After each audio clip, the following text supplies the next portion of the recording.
Welcome back to the IMNerd Podcast, guys. I'm your host, Freeway, and I'm here with my co-host, Kenny.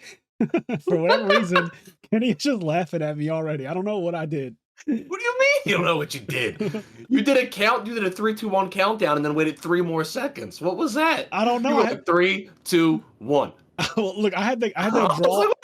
I had to draw in some breath to get ready for this episode. So we're going to be talking about one of my random favorite animes. I say random because I never expected that someone like me who takes things very seriously and kind of likes, Death Note's my favorite anime. Code Geass was my second for a very long time. Death Parade's like top 3. I like very serious things.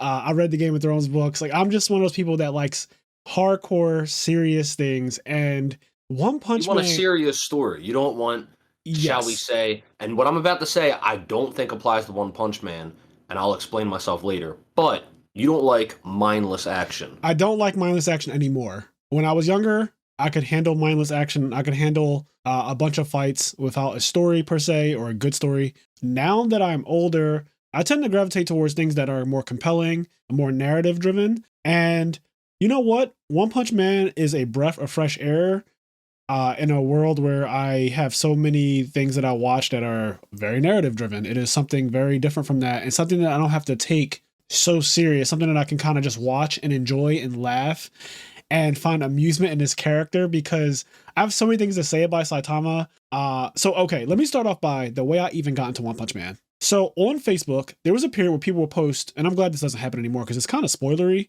but there was a period on Facebook where people would post like fight scenes from anime. They would post popular. They would post popular. I feel like this probably scenes. Still happens. You just probably. I muted a lot of them. Yeah, this probably still happens because I go on Facebook maybe once every other month. Yeah. And every time I go on, I still happen to see like something in that vein. Okay, so it is still happening. I guess that I have curated my timeline to not give me that kind of content, because right now I haven't watched Bleach, the new season, since episode 3. I haven't watched Chainsaw Man, the new season, since episode 3. I haven't watched My Hero since episode 3.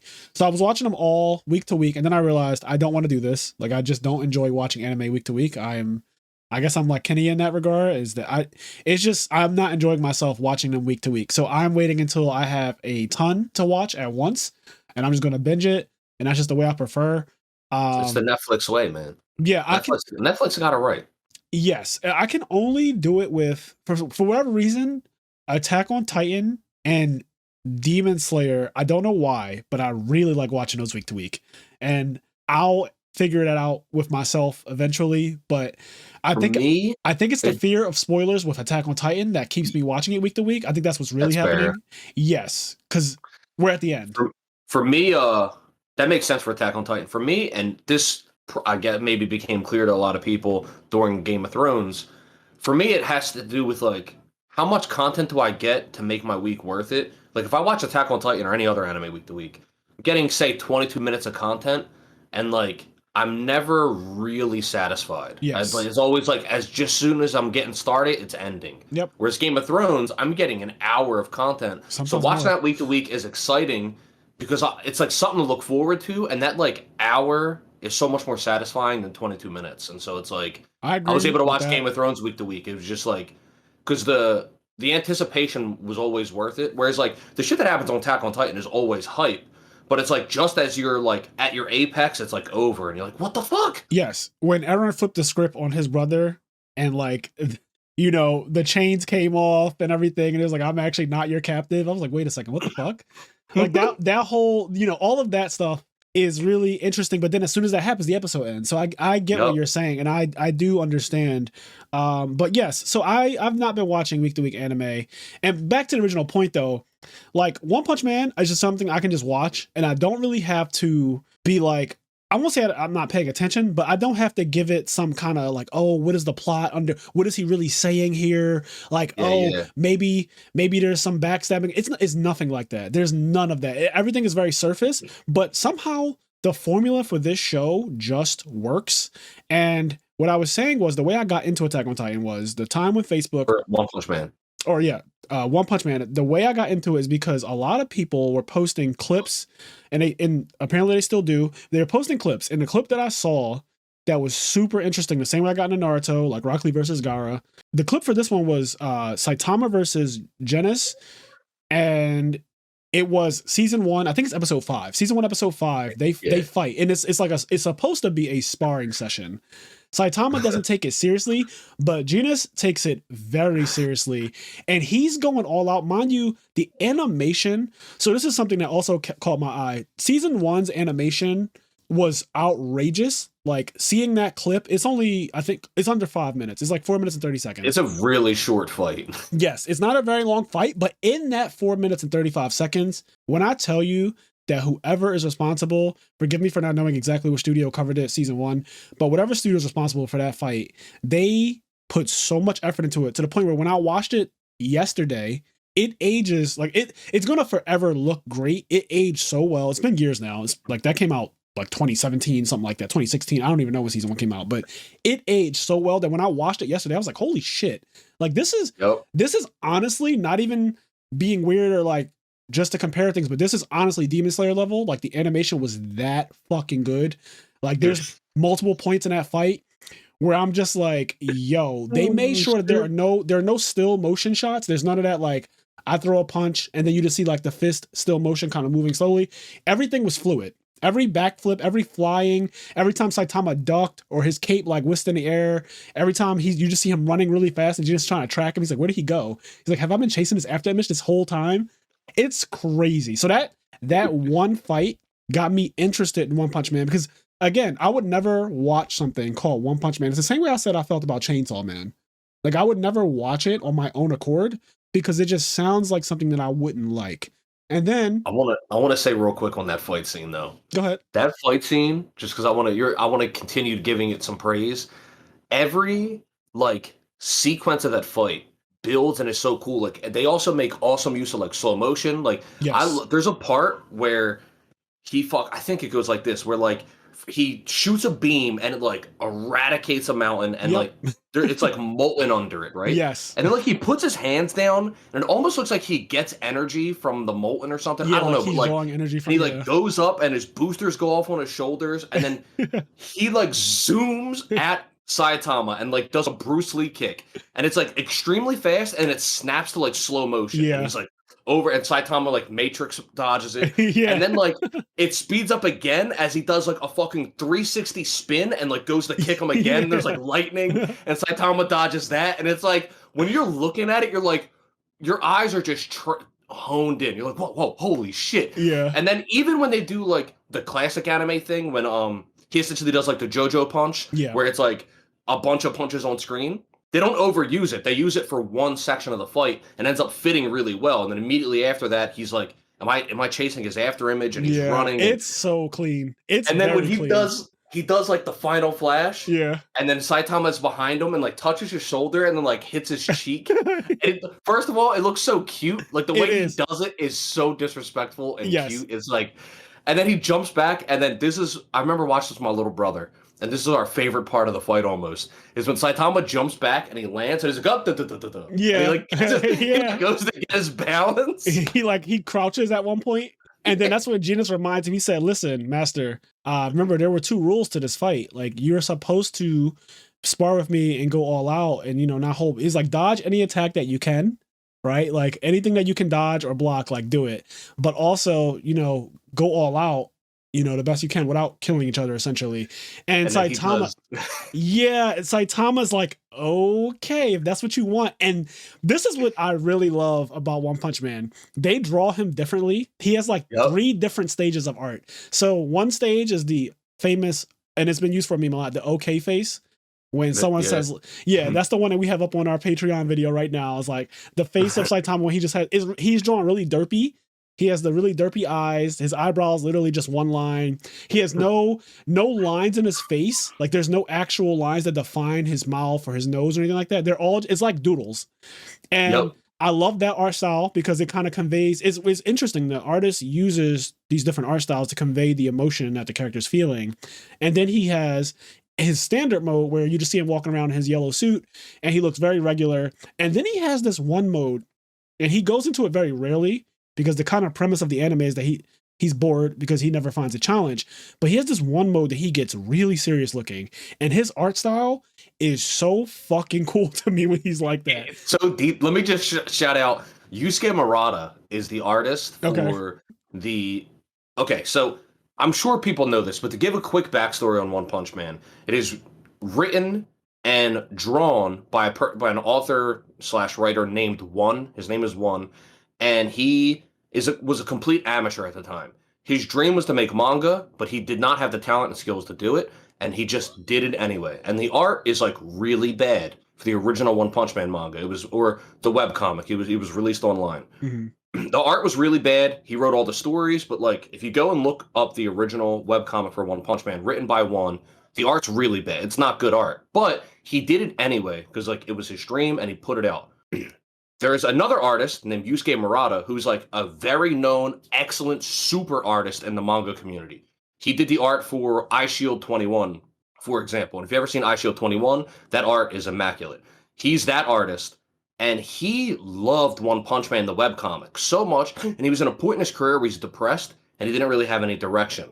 He loved it so much, this One Punch Man webcomic re-inspired him and reignited like his love for manga. He went and contacted One, and did a deal with him so that he could redraw the manga using his art with One's story. And so Yusuke Murata is the artist for like the new One Punch Man manga and what was adapted for the anime. It was really cool is that he has like the standard look that Fraser was talking about, then the super serious look, which is like a Yusuke Murata staple. And then he uses like the derpy art kind of inspired by the original One Punch Man webcomic as a way to describe like the other moments. So it's really, really cool the way he captures it. And if you look at like the detail on his art, he's just an amazing artist. And so if you ever want to see just really impressive art, look up Yusuke Murata. His art is like really, really cool. And if you just look at the manga panels for his version of One Punch Man, you'll be thoroughly impressed because it sometimes conveys a level of detail that can't be adapted into the anime because the anime has to keep moving.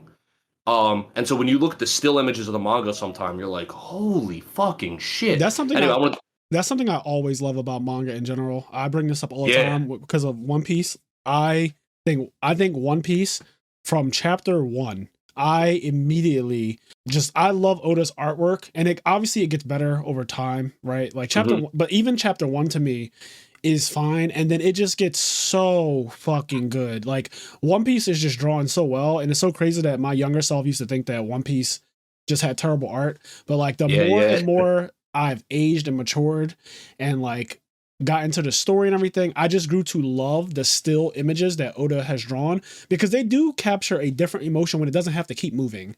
Like sometimes just staring at a panel without it having to, like in 3 seconds, that's going to disappear. So you don't get to really absorb all the details because there's a lot of details in some of the shots. Like a lot. Like I always bring up, you know, the first time they reveal Blackbeard, not the first time, but the time they reveal Blackbeard and his crew. And it's like in the manga, it is a 2-page spread.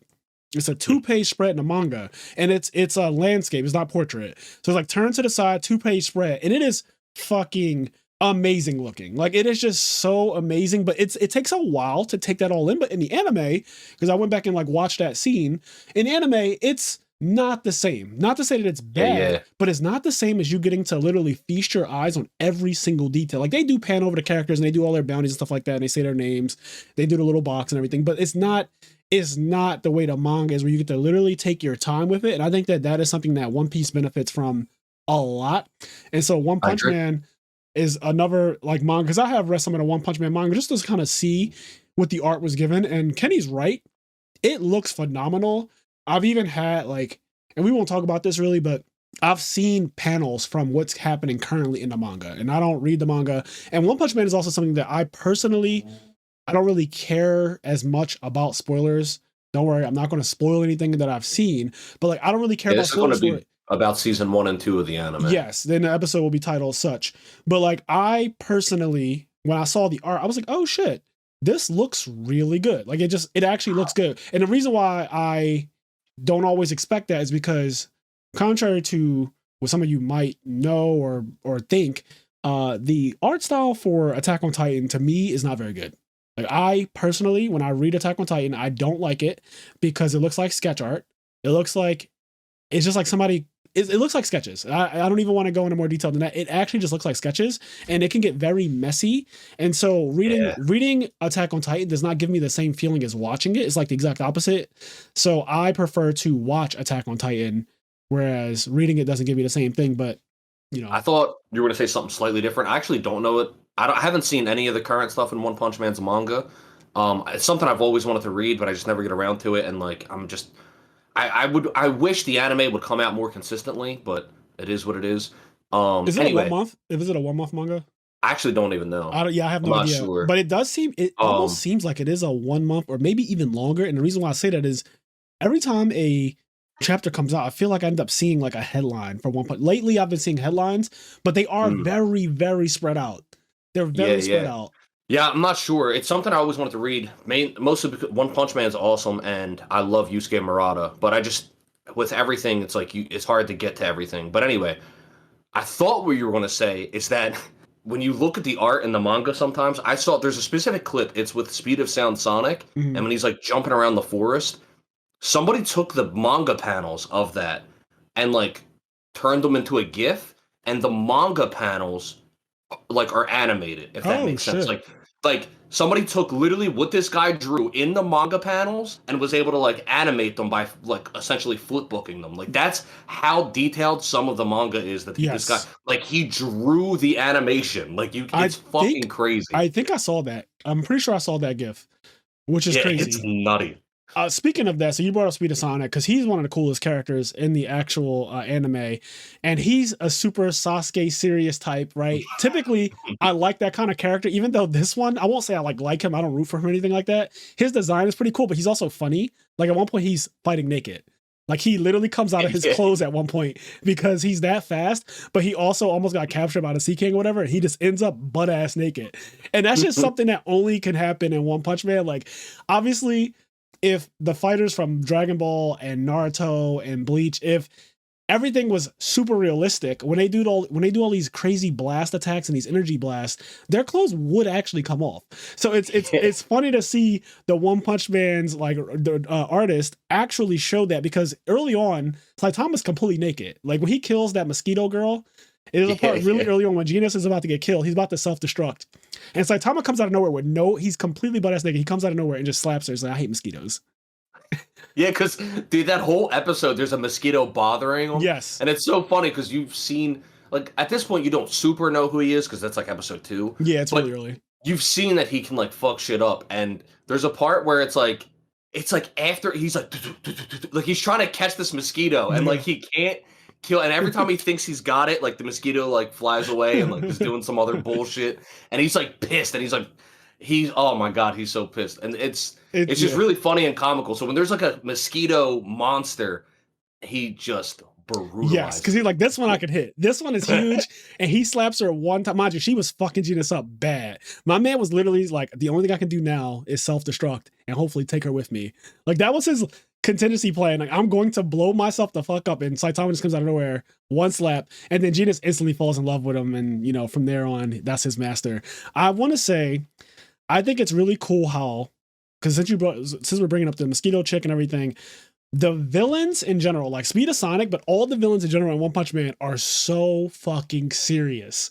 It's one of the funniest tropes about them, because what you have to understand about One Punch Man is that it's like a parody of typical shonen anime, right? So you have a main character who's very powerful, and they train to get even more powerful, but the way he trained to get there is a meme in itself. He did like 100 sit-ups, 100 push-ups, a 10-kilometer run. He uses no air conditioning.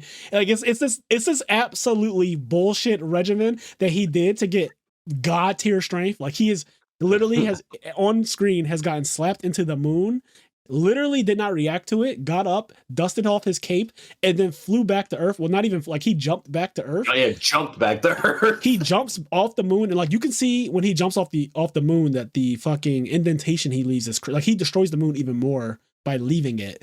And so he's absolutely Superman levels of ridiculousness, but he's not serious at all. Whereas every single villain he comes across is like, this next attack harnesses the power of 5,000 stars. And like, they're just saying all the crazy shit. They're like, every punch on a mortal from this planet will be like, we'll disintegrate you if it just touches, if our fist just touches you, it'll kill every single mortal.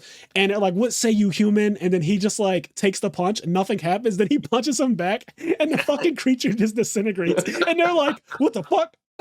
Like, they're always caught off guard. Every demon, every alien species that he fights against is always caught off guard because they give these crazy speeches. Even Boros is like, I'm the most powerful life form that's ever existed. I've trained for millions of years on countless stars. I've conquered planets and galaxies. I've harnessed the sun and all this like crazy shit. They just go crazy. And then Saitama literally goes, okay. Like after they give these crazy long speeches, there's one part, it's really early on. He's fighting against that scientist guy. Like he's in some kind of training room. Looks like the training room from Street Fighter 5. Or Street Fighter 4. With the beetle, right? Like the big beetle? The big beetle thing. And the beetle thing is going crazy. It's going ham. I mean, it's moving all over, lightning speed and all this crazy shit. And Saitama is sitting there thinking about something that the beetle said before it started attacking.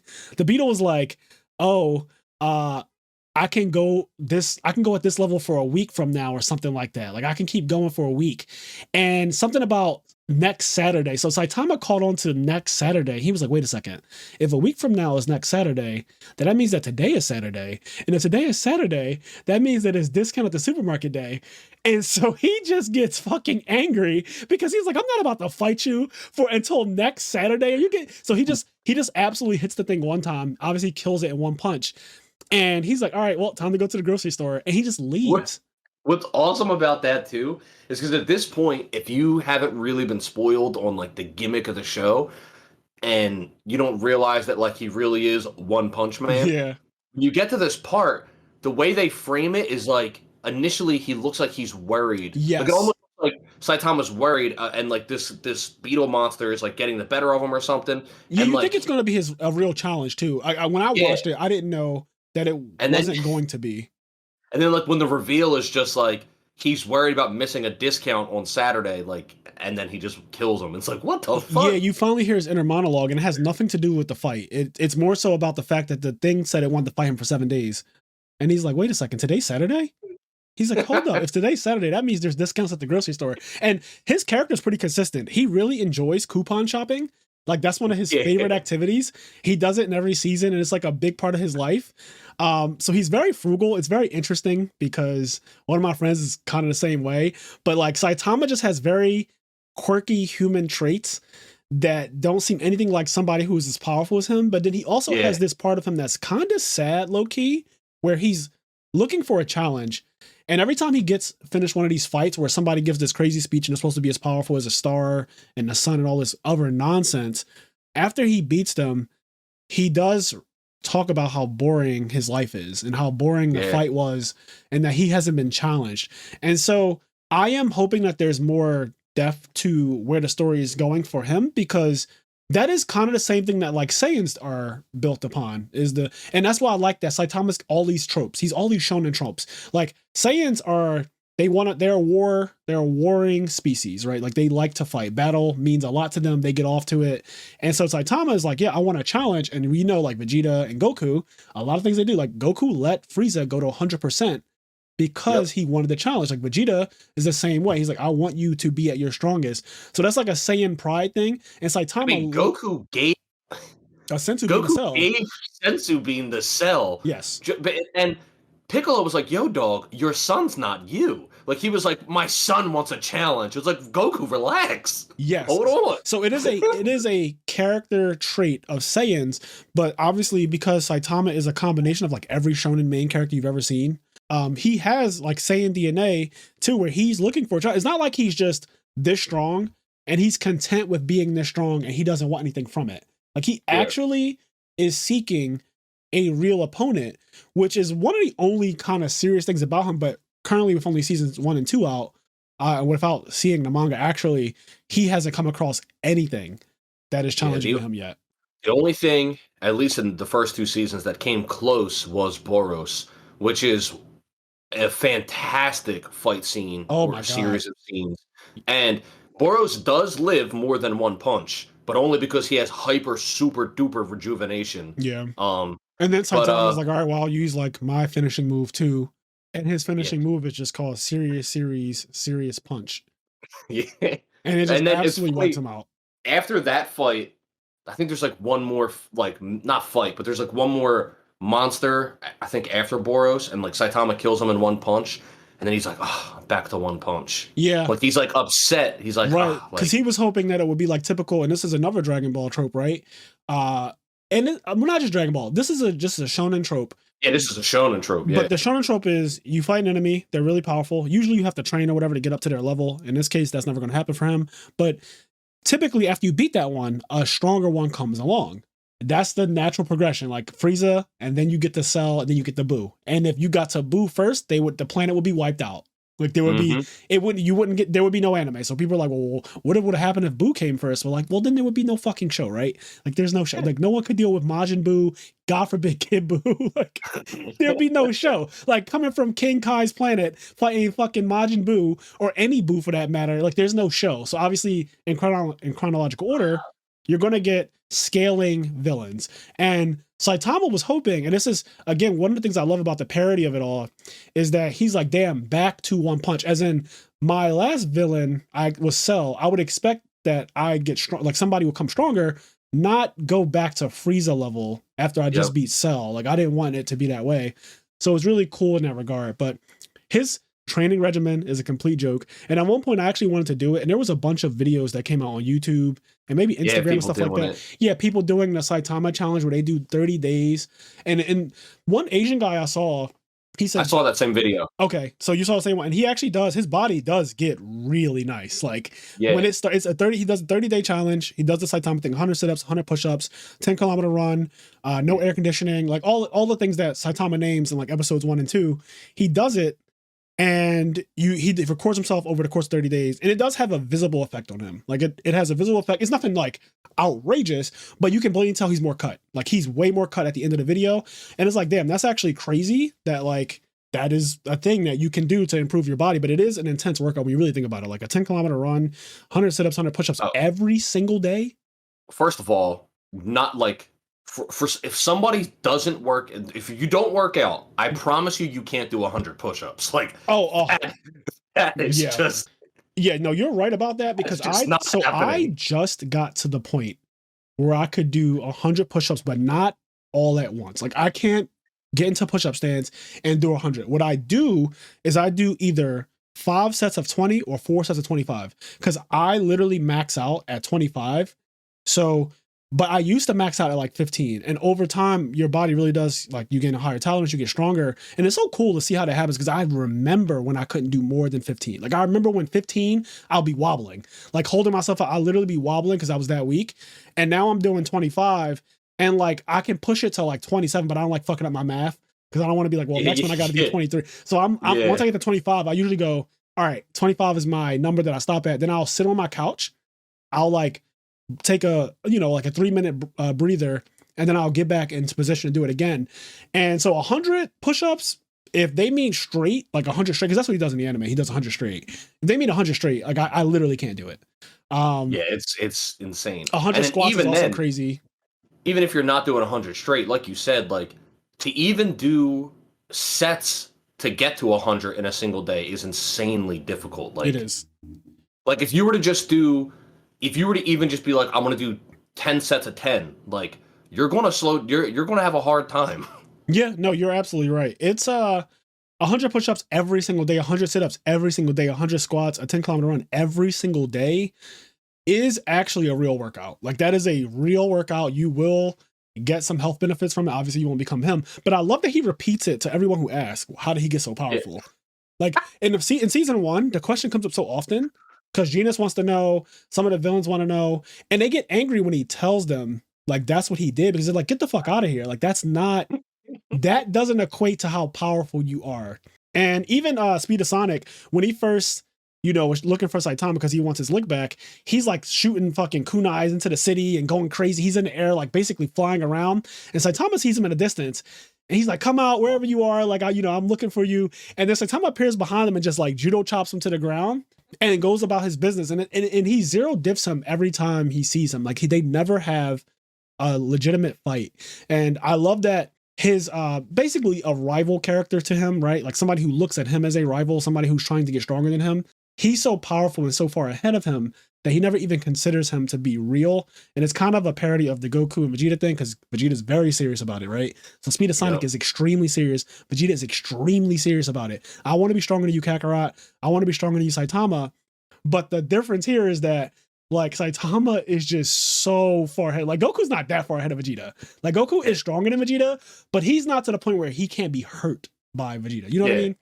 Like the idea of Saitama even thinking of him as a rival, like he doesn't look at him as a, he doesn't look at him as a peer. Like he barely remembers his name. Like yes, that's another thing. He doesn't know people. Like sometimes he has recurring characters that he literally, Speed of Sonic being one of them. He's like, who the fuck are you? Why are you naked?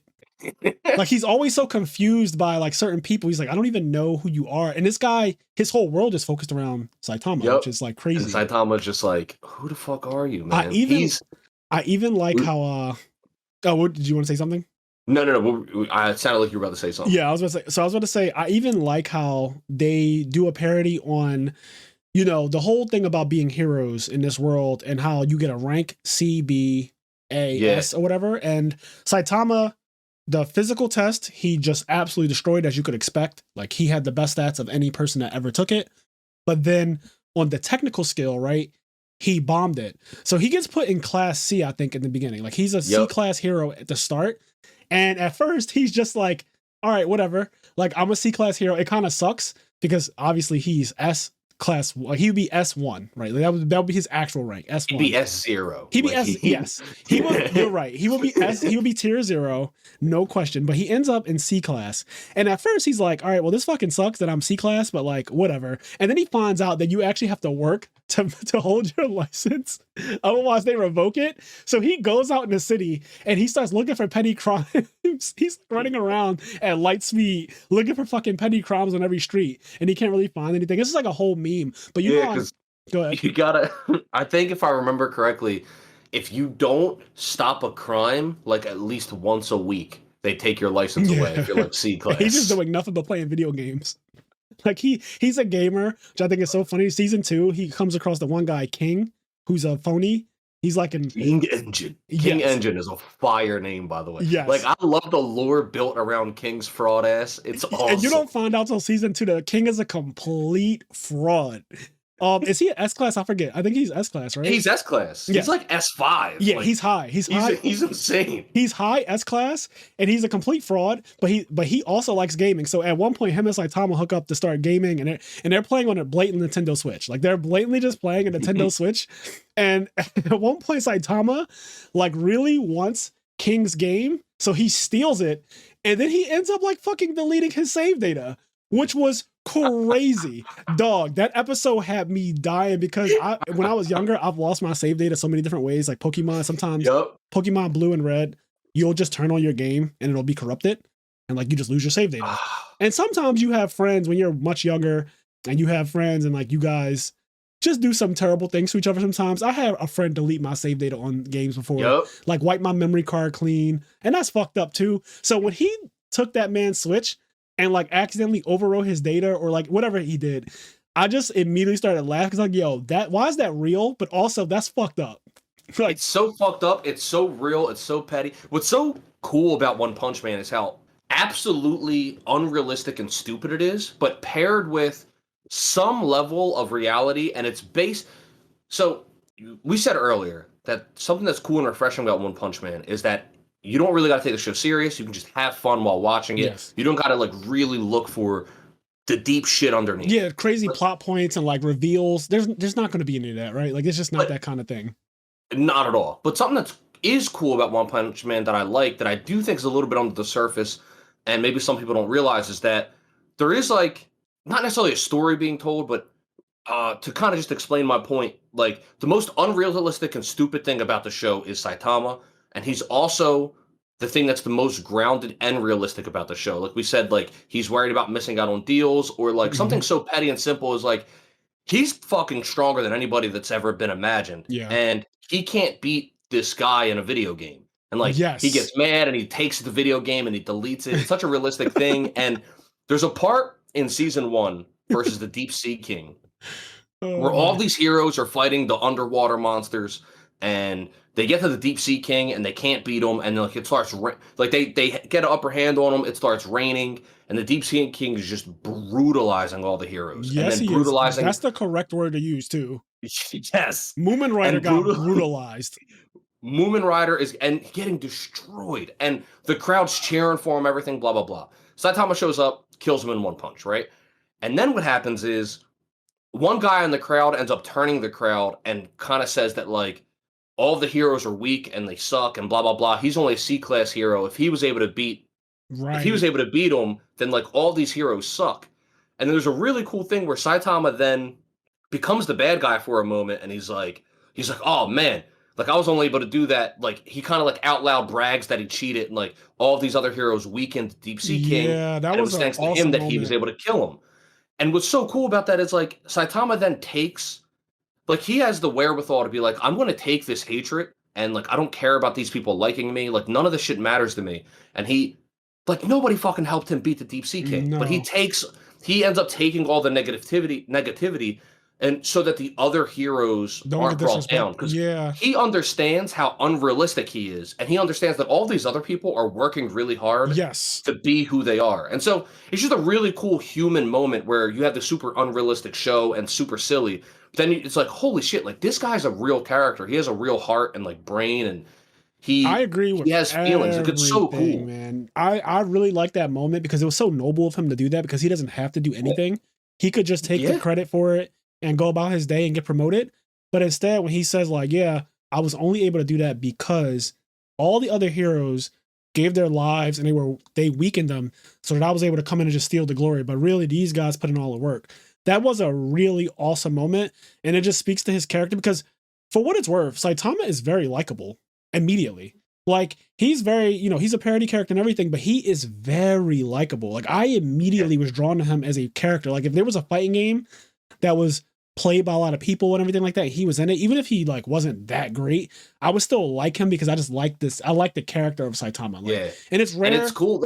It's hard to do that with a character so overpowered. It's hard to induce that to the audience. Usually, when a character is too overpowered, people tend to develop a hate. Like there's going to be people who obviously love the character, right? But there's going to be people like me, because I'm typically the guy that just doesn't like super overpowered characters for like if you just come out of nowhere and you're outrageous, I'm kind of annoyed by it. I'm not gonna lie. I don't mind it if it's like developed, but when it comes a little too quickly, it does tend to bother me.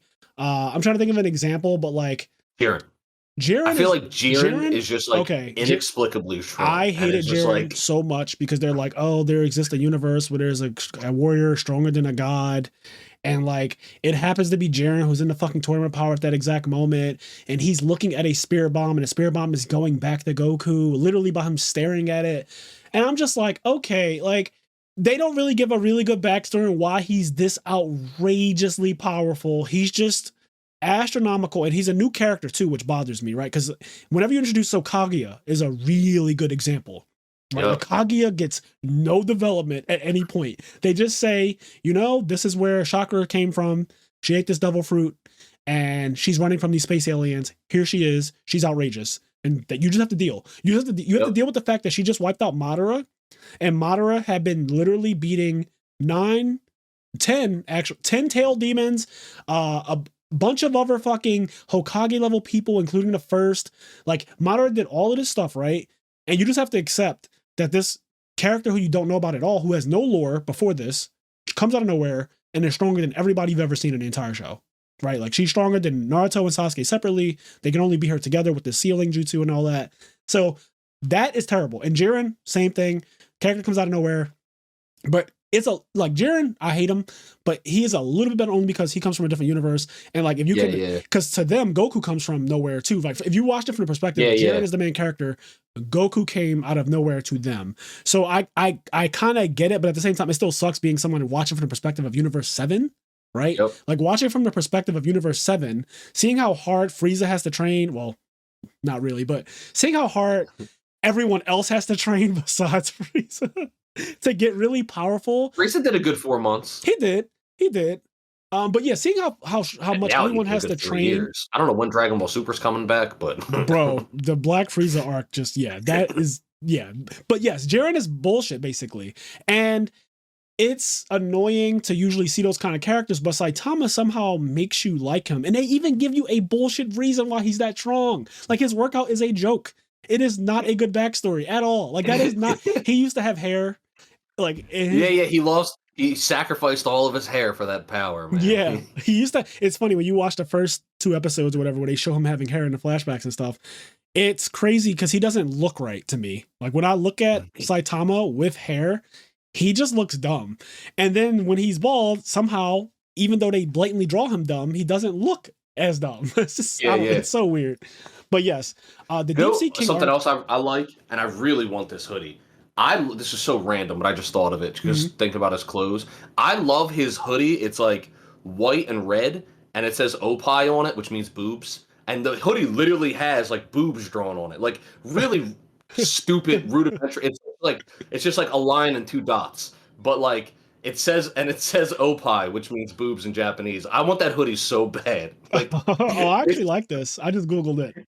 It's such a fly hoodie. Like I want that so bad. Yeah, I forgot that he's low key like a little pervy, which is also standard, right? Like he has literally all the tropes, but he doesn't. You know what I like about him is that he's lazy. Like he's blatantly lazy. That's not something that you usually get from a main character, like a protagonist type character in a shonen. They usually aren't very lazy people. They're usually hardworking or dedicated and all that stuff.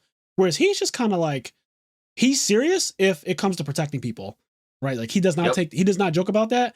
But if it's something that he feels like other people can handle, he doesn't do anything. He just chills, dude. He's like it's just cool how realistic he is, because when you see him in his everyday life, he's just living in an apartment. Yep. Just like a shitty, like I want to say 1-room apartment. It is. It's very small. And very small. He you see him just like hanging out, and he's like scratching his ass and like picking his nose, and he's just like watching TV, and he's just like playing living video games. Like a normal very life, modest. Playing video games. He eats noodles. Like after he beats Genius the first time, he's like, let's go get some udon. Yep.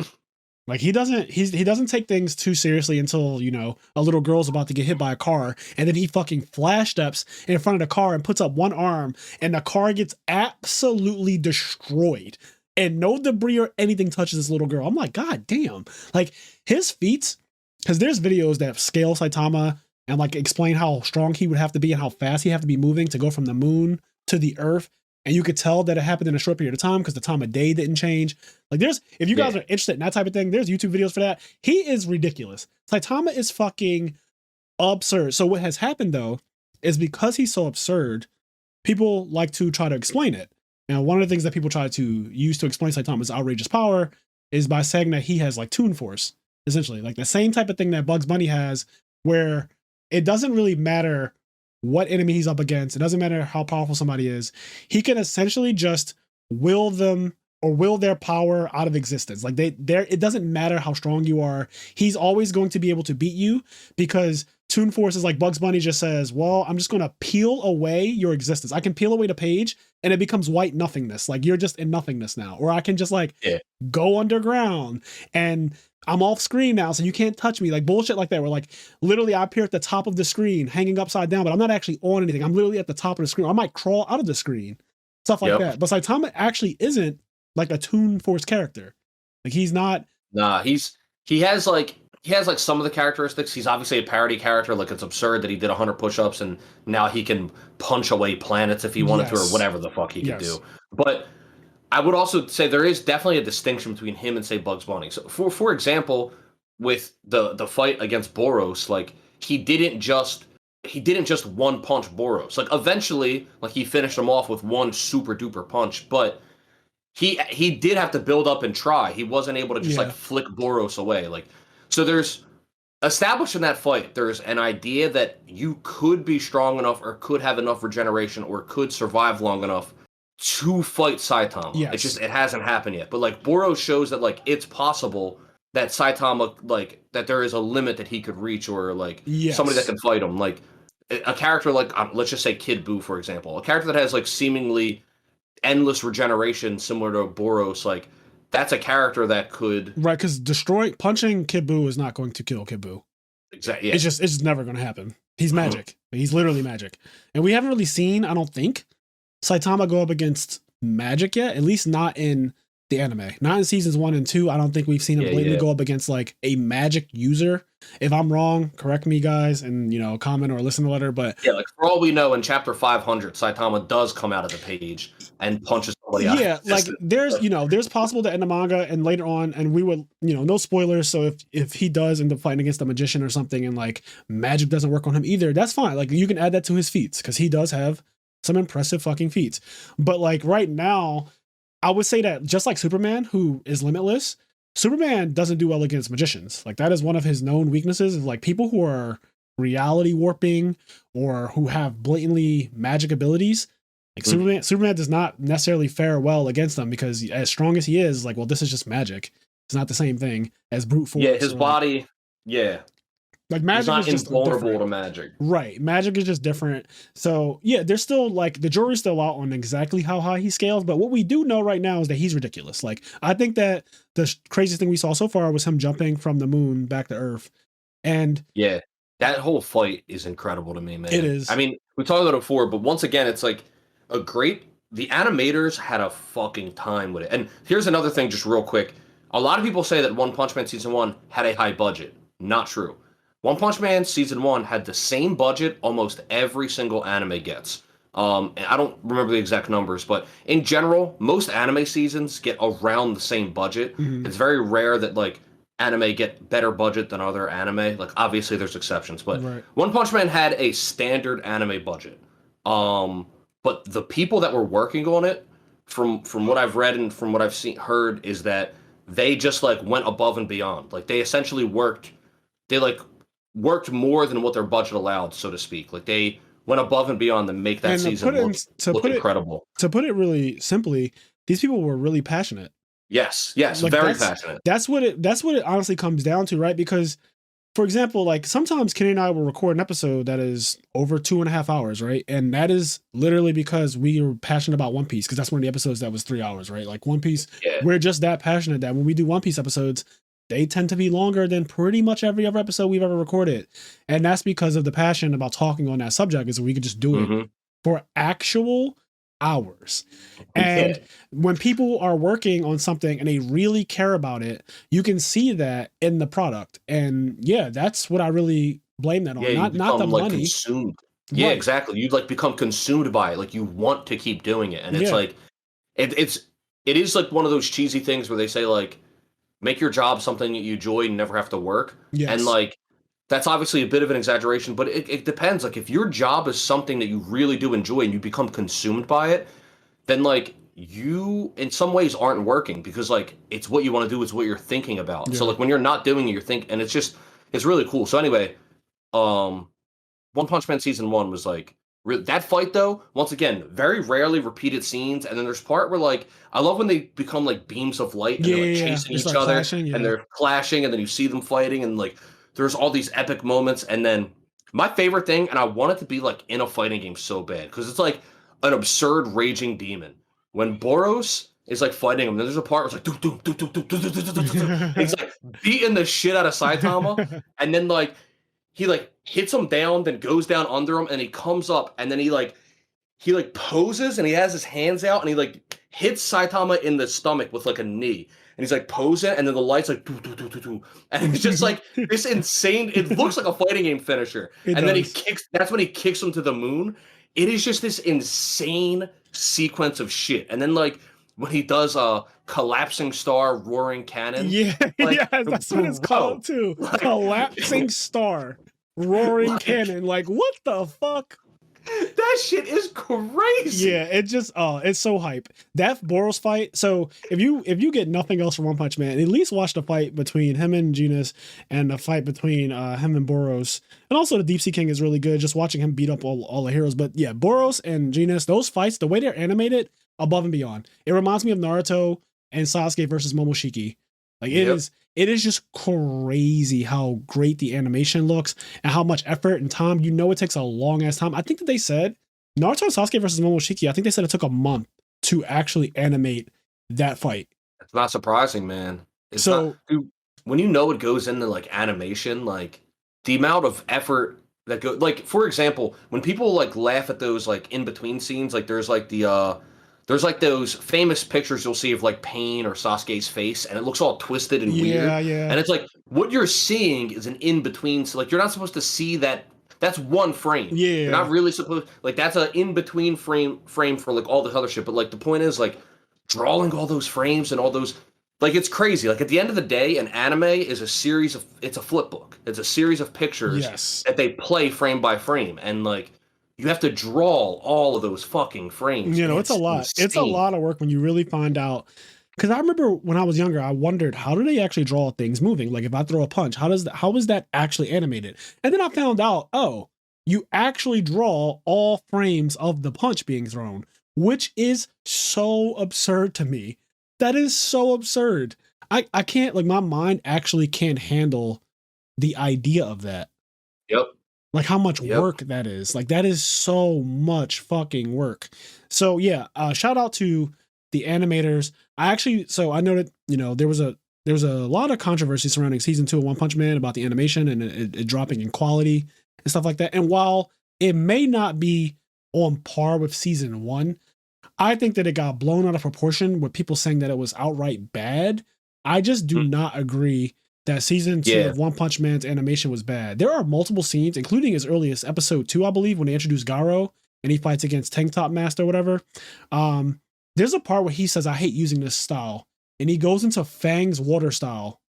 And the animation for when his hands move and you see the blue lasers and everything like that, and he gets into the stance and it, you know, does a really cool anime pose for a second where it just like stops and you see the fucking big ass kanji in the background.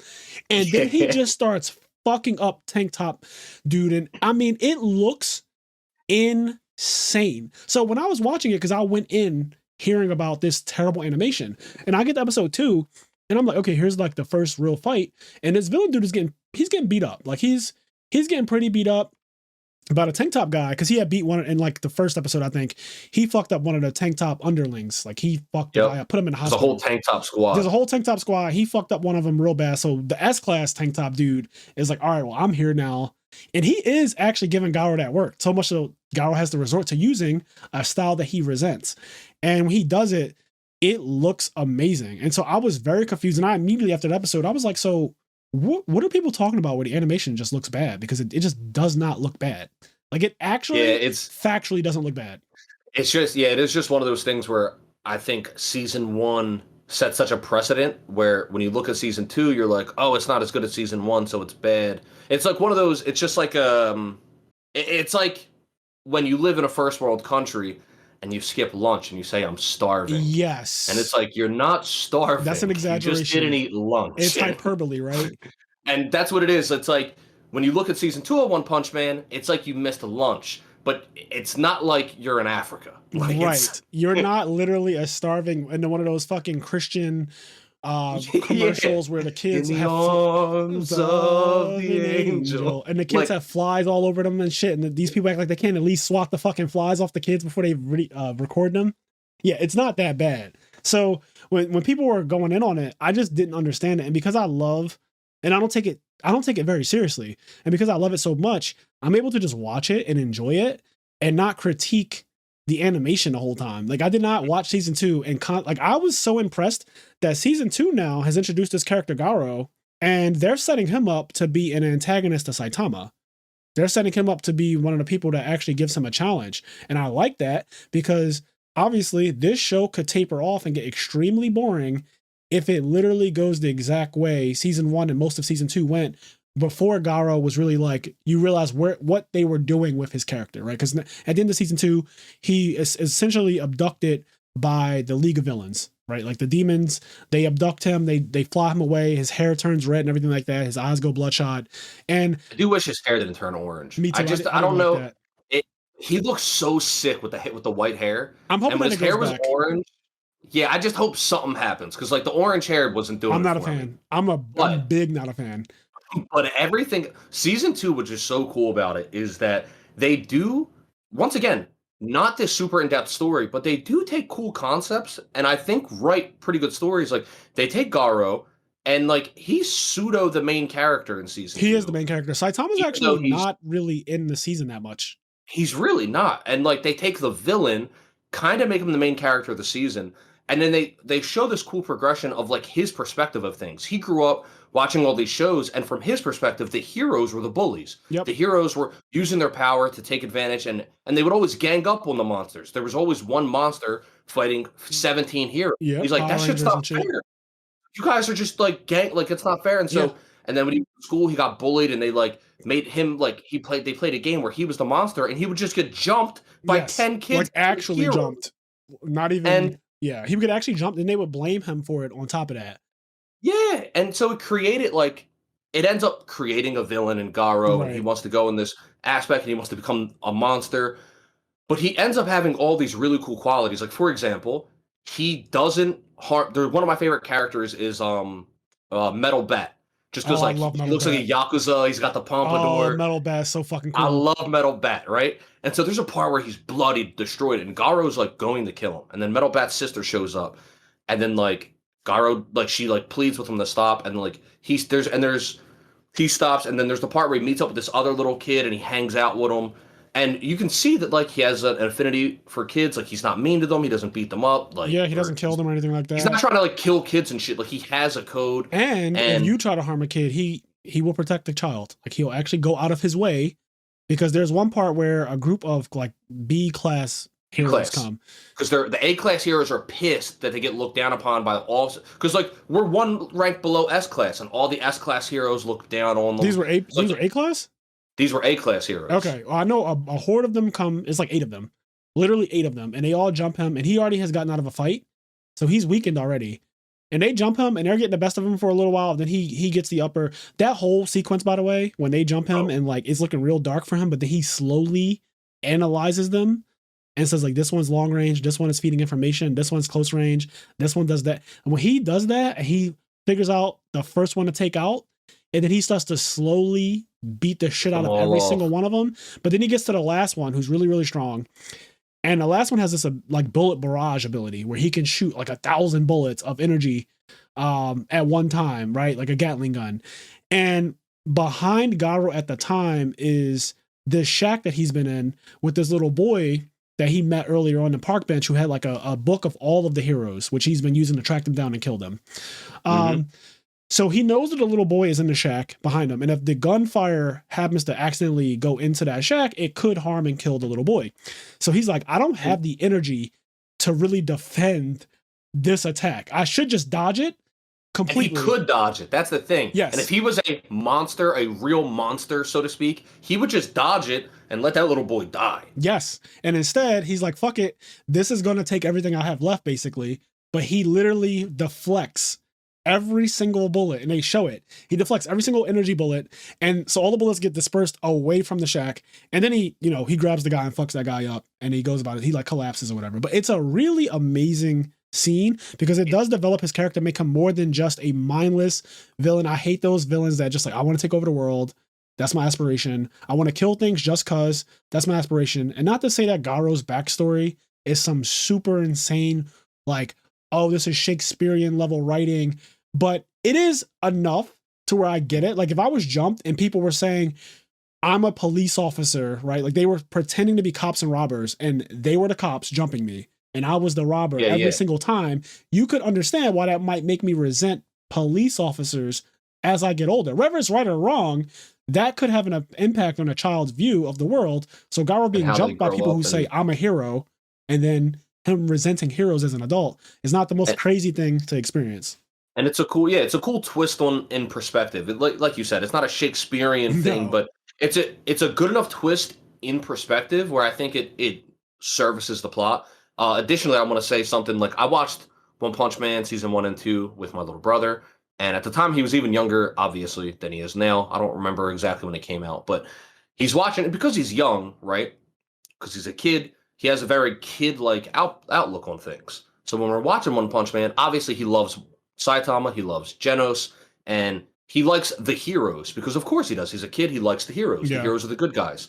And so he watches it and he cheers for and likes the heroes. And in general, when he watches those, he doesn't like the villains, regardless of like the villains or the bad guys' motivations or anything. Right. He doesn't like the villains. They're the bad guys. I don't like them. Like, when he was younger, I think now that he's gotten a bit older, he's like almost a teenager, he understands the perspective a bit more. Like, he can understand liking a villain character. But when he was younger, he couldn't understand why I liked Cell. Right. Like, why would you like Cell? Cell's evil. Like, Cell's bad. Like, why do you like him? He couldn't understand why I like Cell. So anyway, my point is, this was the first, he's watching One Punch Man Season 2, and he doesn't like Garo, and he doesn't like villains, he likes heroes. When we get to the end of Season 2, he looks at me and he's like, he says sorry. He says, Kenny, I'm sorry, but I think I really like Garo. He's really cool. And he's just like, because like the way they build, like regardless of what you say about the writing, what they do with his character in there and the way they build him up, they make this villain really, really likable and enjoyable and endearing. It's like really fucking cool. Yeah, I agree. I think that somehow the Garo story season 2, and I'm glad that they focused on him enough to get this development, because if he was just a side character, I don't think that you would get the same vibe that you do from him. But like the fact that it does focus on from episode 1, basically, like he is basically infiltrating a place where they're hiring all these villains to be like, oh, there's not enough heroes anymore, so we need the villains to kind of help out with like some of the crime going on and all the monsters and stuff that are attacking the city. And he infiltrates, he beats all of them, and he's like, you know, he's just really strong. But he comes out and he seems like, oh, this is gonna be another mindless villain type of thing. And then they slowly develop over time. Like he resents using a certain style. Then you find out that he was Fang's student, and that adds layers to him. And like, what did he do to get expelled? And it's a lot. It's a lot to his character.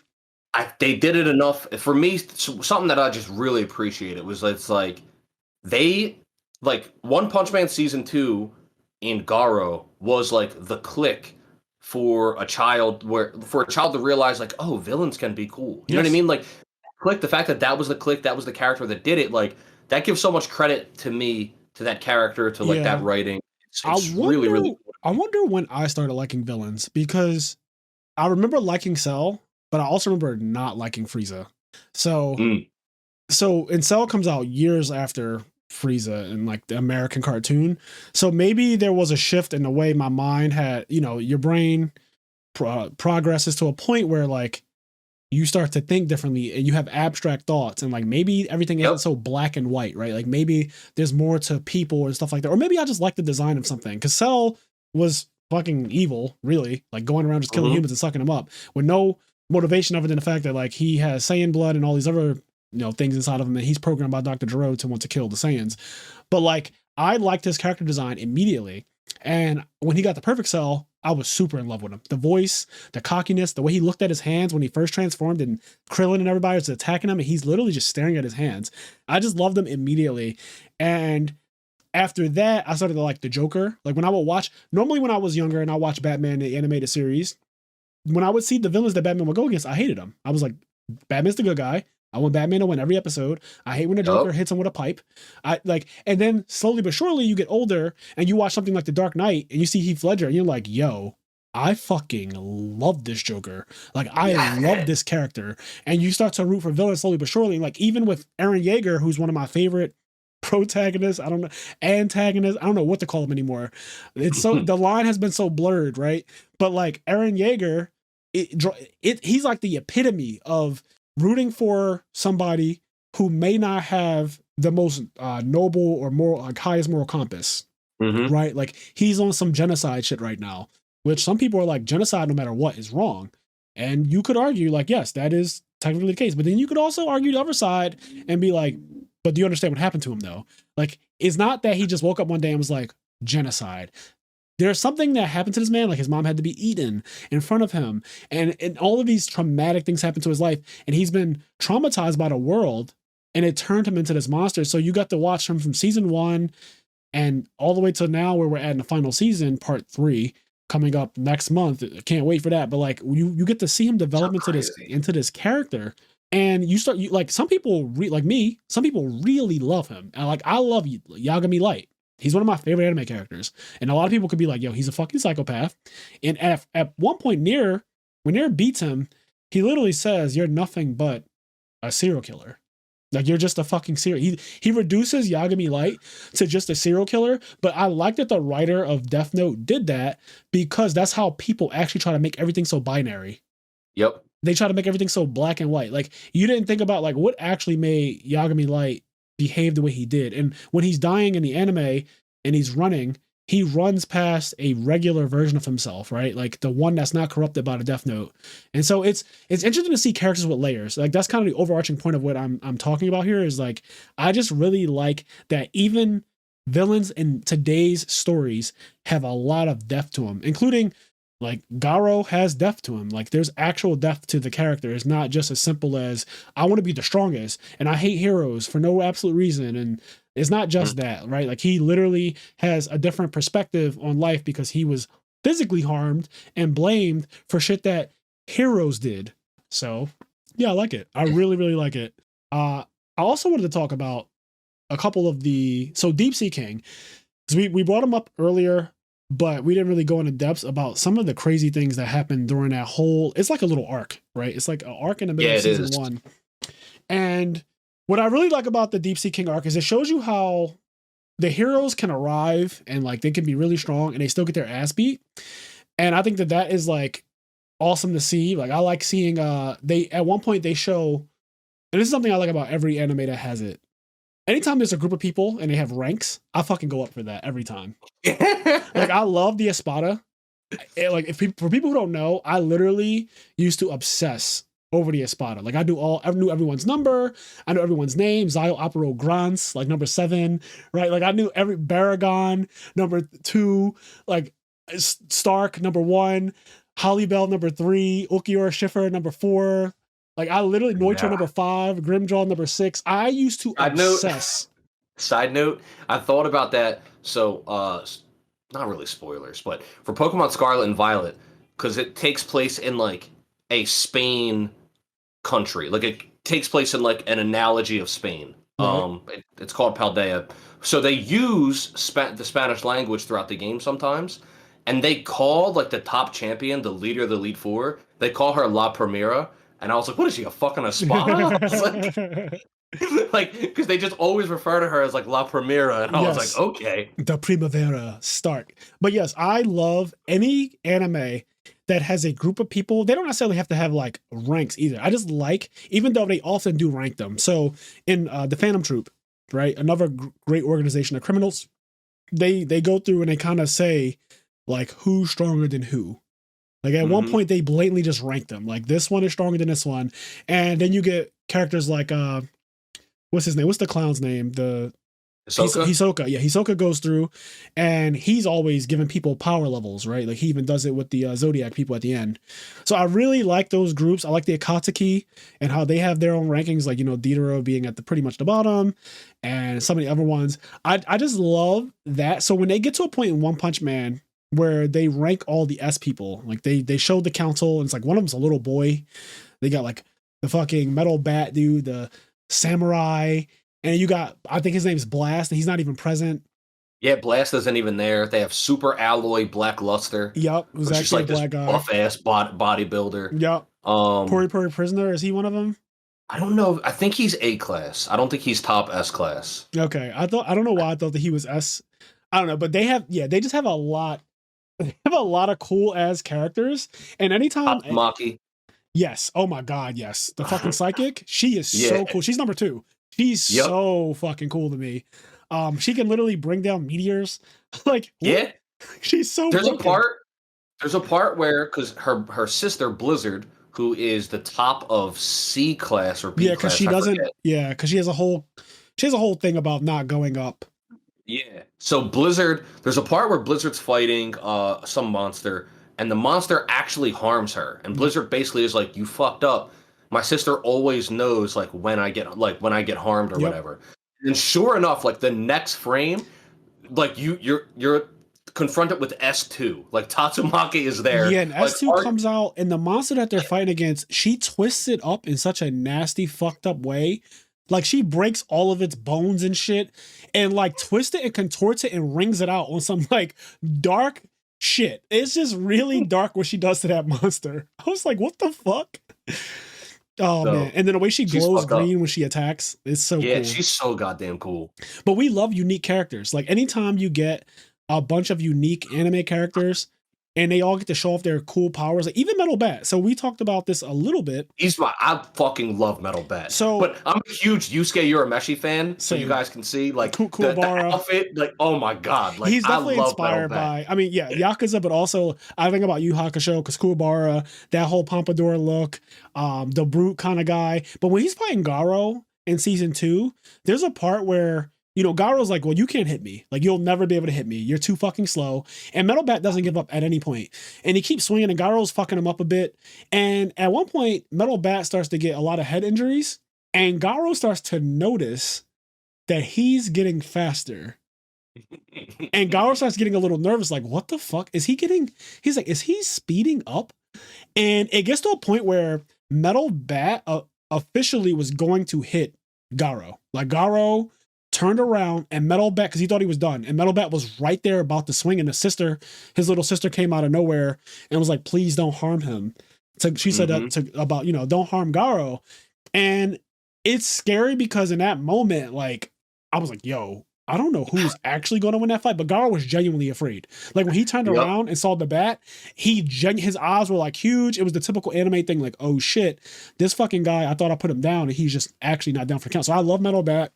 But the Sea King, he beats up on a lot of the heroes. They do all their crazy finishing moves, all these crazy attacks. The one Pori Pori prisoner guy comes out, he's all naked and shit like that. He has his big ass rainbow wings and stuff. And they do all of these really cool things. And at some points, they do get off a little bit on the Sea King. But the best part to me is when Speed of Sonic confronts him. And Speed of Sonic is literally whooping his ass. Like, he's whooping the Sea King's ass real bad. And like Kenny brought up, it starts to rain. And at one point, Speed of Sonic is taunting the Sea King, like, you can't catch me, you're too big and slow. And he's like flash upping all around the city, flashed up and building to building, and it's raining. And at one point, he gets a close call where he loses some of his actual hair. Like, the Sea King does a swipe across, and like the fucking Speed of Sonic loses literally his ponytail gets fucking swiped away, like just straight up cut. And he's like, is it me or is he getting bigger? Like, and then they show his size. They show the Sea King. What they do is they show a shadow, like a silhouette of him. And you see only his eyeballs and they're red. And you see the rain and the thunderbolt come down in the background. You see the crown on his head. So it's like you don't get to see his full silhouette. You just see like a shadow of him. But the shadow is gigantic now. And you remember that his scale to the other heroes wasn't that big. Like, he was big, but he wasn't like crazy big. But this time he is an actual fucking Godzilla level threat. Yeah, he's giant. And Speed of Sonic, his eyes get really big. He's like, holy shit. So now when he's running, he's actually running for his life because he can no longer harm him at all. Like, he tried to hit him and he just completely bounced off of him. And all of the taunting and shit like that is going completely out the window. Now he's like, holy shit, I have to survive. So he comes out of his clothes and he gets fucking ghost. But I love that whole arc. Like, I love the entire arc of like the Sea King. And honestly, Moomin Rider, for as much of a meme as like they make him out to be, where like he does Justice Crash and he just comes in on his bicycle, jumps off the bicycle and lets it crash into somebody. Me and my friends, there was a day we were just being stir crazy. You know how you just get really silly with your friends and everything is funny? Yep. There was a day when we were talking about my one friend Dennis, and he bikes to work and he like bikes often. So we started calling him Moomin Rider. And one day when he was biking, he actually flew off of his bicycle and he fell on the ground. He said, bro, I literally flew in the air. He was like, I didn't know that was a real thing, but he's like, I literally had airtime because I was going downhill. He was like, I recall literally being in the air, biking to work, like I fell off, and he said I scraped my shit up so bad. We died laughing when he told the story, and I was like, yo, you're really like Moomin Rider, like you did a fucking Justice Crash. That's fucking hilarious. Yes. So when Moomin Rider comes in, he does Justice Crash on the Sea King, and obviously it does absolutely nothing, but it's the heart of him. Like, it's the heart. Heart is valuable. That's a famous. That's what gets Moomin Rider, man. And once again, One Punch Man's not a story, at least not yet, and I don't think it ever will be. It's not a story that's going to have this big like, we're not going to get to the end and it's Aizen all along. Like, there's not like this big story happening. Yeah, I agree. In the moments that we get, I think something that does it, instead of telling an overarching story, it takes some time to take some of the characters and show like, oh, these people have heart. And like Moomin Rider is a character that really, really has heart.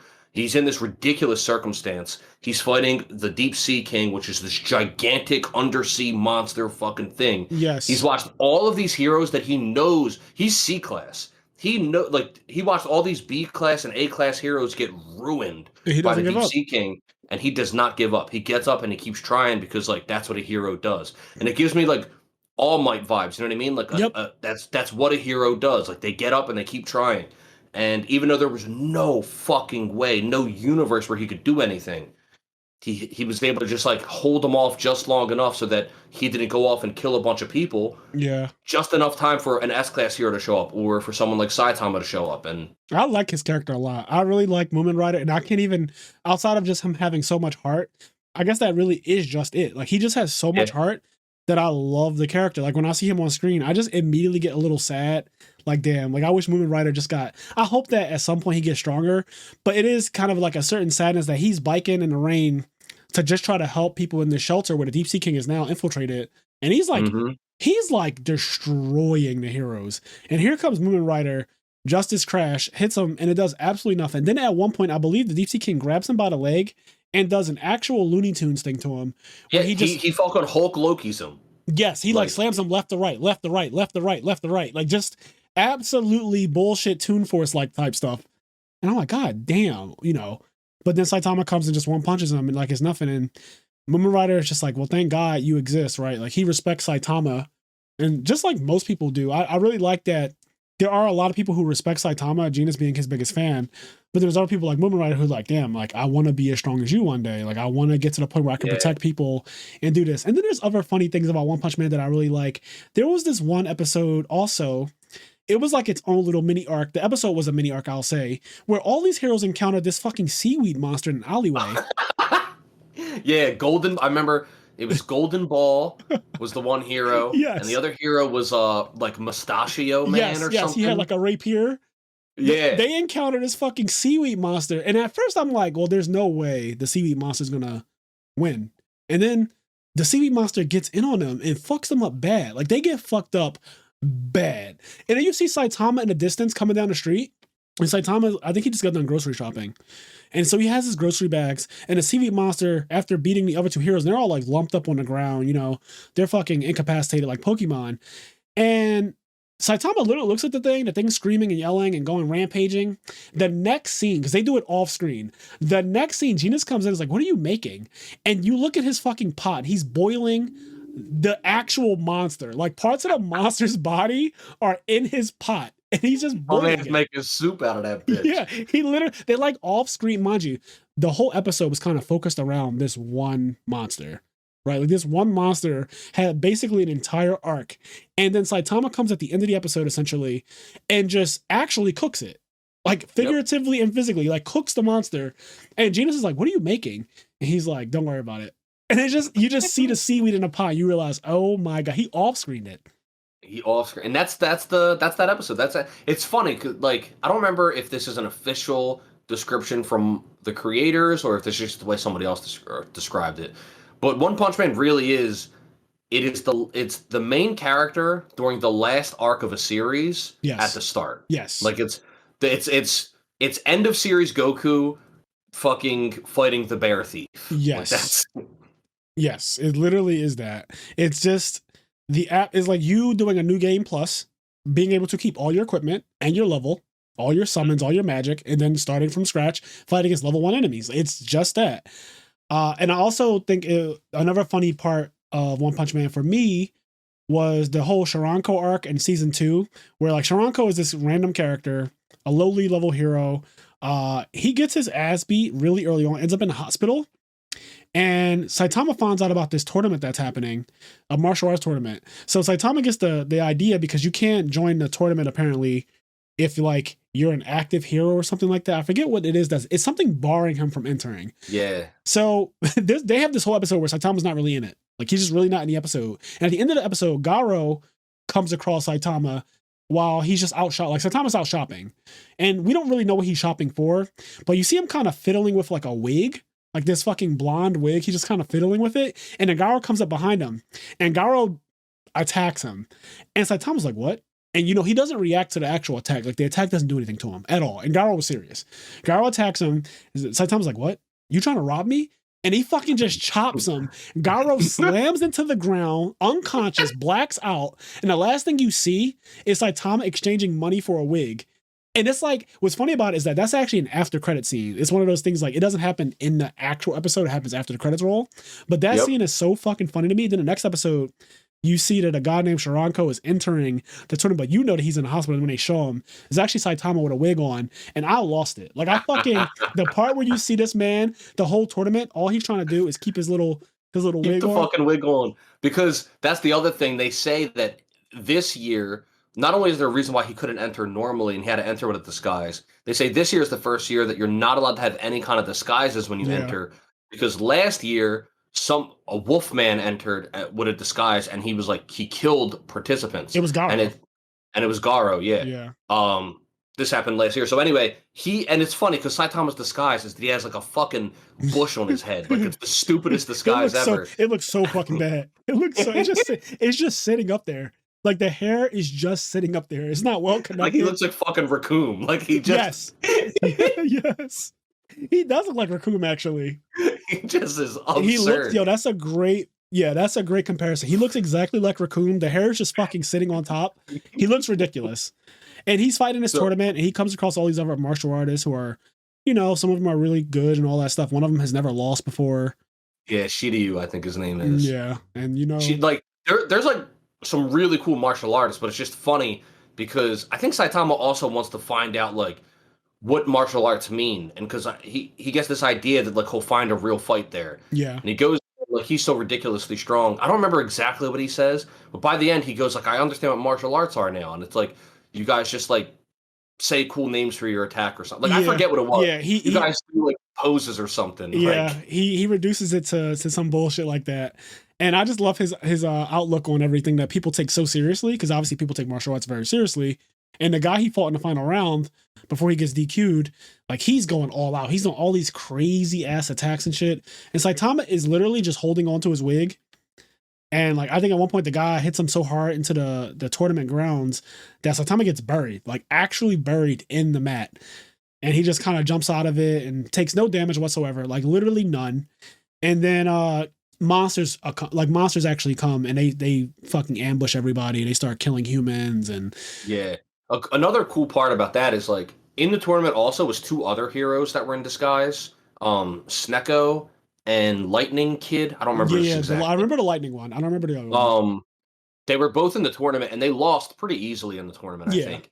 And then when the monsters come, and they start to, and then, like, they're able to fend off against monsters that Shiryu wasn't able to fend off. And he was like, what the fuck? He was like, they were so weak in the tournament. Yeah. You kind of realize, like, that these heroes, like, they have a pride and a respect in what they do. Like, they're not trying to hurt people. Like, they're only going to use their full power against monsters. Yep. And then there's finally the part where, like, Shiryu gets beat up and, like, brutalized once again. He gets fucking destroyed by the monsters. By a monster. And then, like, there's a part, because he didn't really have any respect for heroes up until this point. There's a part where, like, he cries out, and, like, please, like, I need a hero. Like, can a hero save me? Because, like, he's going to die. And that's when, once again, Saitama comes out, and, like, another person becomes a fan of him. And he's like, listen, you're strong and everything, but, like, that other guy, like, you can't fuck with him. Like, you cannot fuck with him at all. Yeah. And then, like, Saitama walks away, and the camera zooms out, and that other guy is just missing his torso. Like, he just one punches everything he comes across. A couple things that are really cool about that little arc too, like the tournament arc. There's a part where they show different perspectives on how to get stronger, and the demons offer these fucking nasty looking parasitic things that if you eat it, you can become a demon and you get unlimited strength and all of this other bullshit, right? Immortality. Like, they promise you the whole bid. And some of the heroes are like, I'm never doing that. And so he tells them, like, you either do it or you die. Right? So some of the heroes are like, well, I'm not doing that. I'll just die. And then another one of the heroes or one of the other martial artists who you thought was pretty respectable, like, he does it. Like, he actually ingests the fucking... He eats 3 of them. Yes. So I think most of the people were eating 1. Yep. He ate 3. Yeah, he eats 3 of them. And at first it looks like it kills him, but then it ends up transforming him into some, like, ridiculously strong monster. And it shows you like people will go to no lengths to get like power and stuff like that. It's kind of the Sasuke thing with Orochimaru. Like you'll go to the dark side just to get stronger, or because your life is being threatened and you're like, well, I have nothing to lose. I'm going to die otherwise. So for survival's sake, I will ingest these things. I don't know what's really going to happen to me, but he does it. And Saitama does end up showing up, and they talk this one demon up. Like he's the most absurd thing, like you were saying, but then the demon just gets one-shotted. Just one-shot. Like he's not even on Boros level. Yeah, it's not even close. And there's another part where Fang and I forget the other guy. It's I think their names are Bang and Bomb. Yeah. So there's the old men. The two old men, yeah, basically Garo's teachers. There's a part where they're fighting off this centipede monster, and they do this crazy group attack, like this twin attack, and it's really dope. And they fuck it up, but all they do is actually shed the exoskeleton of the fucking insect. And everyone's having a hard time with this. At one point, Genis comes with like this new crazy android gear. He does some crazy Kamehameha blast and all of these things, but nothing seems to really put this thing down for good. And then, of course, Saitama comes out of nowhere, punches it one time in the fucking head, and the whole thing disintegrates. And it's just, mind you, they spent an entire episode defending against this thing because no one can really beat it. But they spent an entire episode defending against it and not being able to damage it, not being able to kill it, not being able to really cause any real damage to it, honestly. And then here comes Saitama with just actual one punch and absolutely levels it. Like the thing is just destroyed. That reminds me, when we talked about King earlier, he's like high S class, I think S5, I don't remember. And he has this thing called, it gets revealed that he's a coward because essentially in season 2, there's a part where a monster's coming and blah, blah, blah. And like, he's not able to defend against it. And like, he runs away. He runs in the bathroom. And nobody knows that he runs away. And I think Saitama finishes it off. And then essentially there's like this thing, people like, they can hear it. They're like, it's the King engine. Like, the King engine. When you hear the King engine, like he's going to fuck them up. Like it's the King engine. What gets revealed is so cool though. It sounds awesome. And you can hear it. It's like, do, do, do, do, do. Yeah, the King engine. The whole, like everybody around can hear it. Like, do, do, do, do, do. What the King engine is his heart beating. It's his heart beating out of fear. Absolute fear is his heart beating. And they're like, it's the King engine. Get ready. And like, yeah, get ready, right? And then he gets away. And then what gets revealed is that the way King became an S-class hero is that he always happened to be in the area after Saitama killed a monster. Yeah. So like Saitama killed a monster and King, because at first it's just that it gets revealed that he always happened to be in the area when a monster was killed and he ended up getting all the credit. But then it even later gets revealed after they become boys and they play video games in the apartment that King knew like it was Saitama almost every time that killed the monster, didn't get the credit, and King got all the credit and ended up becoming an S-class hero from Saitama's victories. And Saitama just like doesn't really care. He's like, he literally doesn't care. All he wants to do is beat him. Like you said, he wants to beat him in that video game because he can't beat him. It's funny. One of the times they actually show, it's like a little Street Fighter knockoff like every other anime does when they show a fighting game. It's a little Street Fighter knockoff. And at one point, Saitama's getting the best of him. And then King just does a comeback and literally zero diffs him, takes all his health with one combo. It's so funny. It's one of those things where he gets him down to like a slither of his health. And then King just comes back and takes all his. He does a Daigo Umehara. Like yes. It's so fucking funny, man. There are so many good moments in this anime. I love it. Like, honestly, it is one of the most entertaining things I've ever watched. And I find myself genuinely laughing. Like, again, when he's wig shopping, he's like, you trying to rob me? And he fucking chops him. Like, why does he just, why is that his reaction as somebody who touched him? He's like, you trying to rob me? There's the next moment where it's Saitama and King walking around the neighborhood. I think they're shopping again. And Garo sees King. He doesn't even this is after Saitama knocked Garo out, but Garo doesn't even recognize him because like he's not somebody that recognizes yet, and he got knocked out before he could even realize what happened the first time. So, but he sees King and he's like, "Oh, that's an S-class hero," and so he goes to attack him right away. He goes, and then as he's going to attack him, like in a frame, Saitama like kicks him into a building, and he's just fucking gone. And then him and King keep walking, and King's like, "What happened?" He's like, "I don't know." And like they just keep fucking walking, like he didn't just kick that man into a building. Yo, Saitama is great. Like he is so fucking funny to me, man. Oh, I love that character.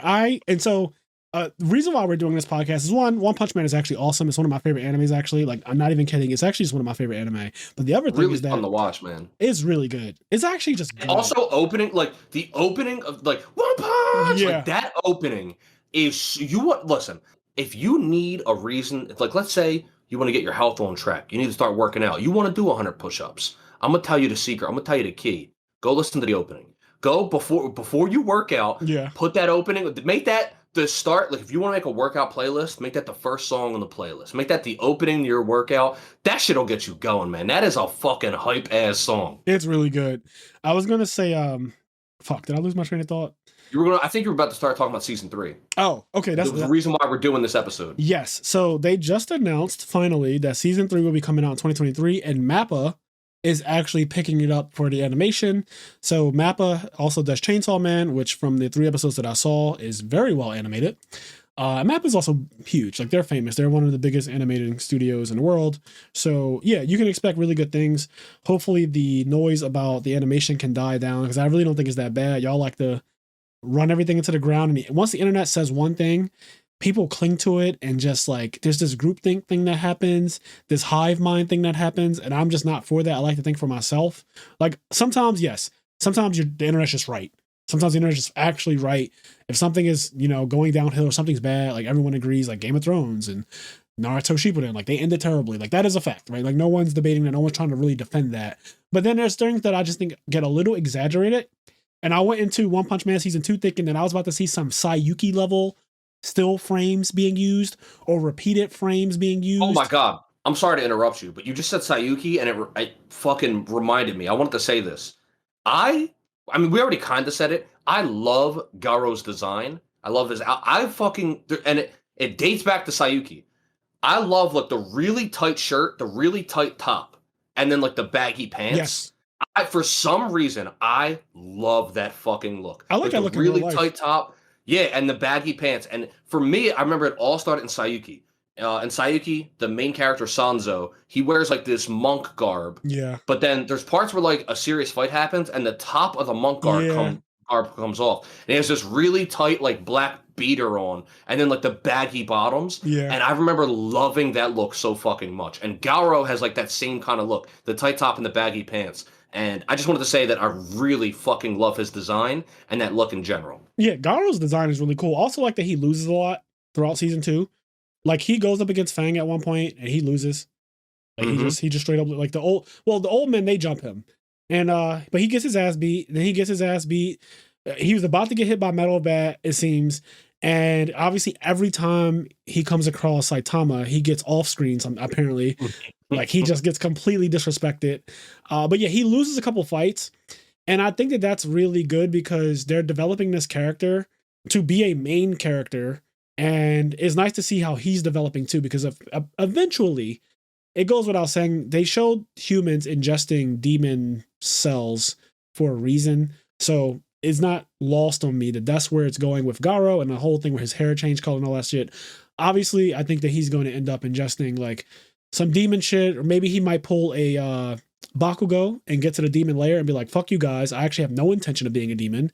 Like it could be something like that. But I could also see it going the other way where he gets way stronger because he becomes a demon and like that just does the most for him. But he's already really strong. And he seems to be able to, one of the things I like about him is that his adaptability in fights. Like again, when he took on those eight heroes, at first they were getting the best of him. He would make a move and one of them would shoot him.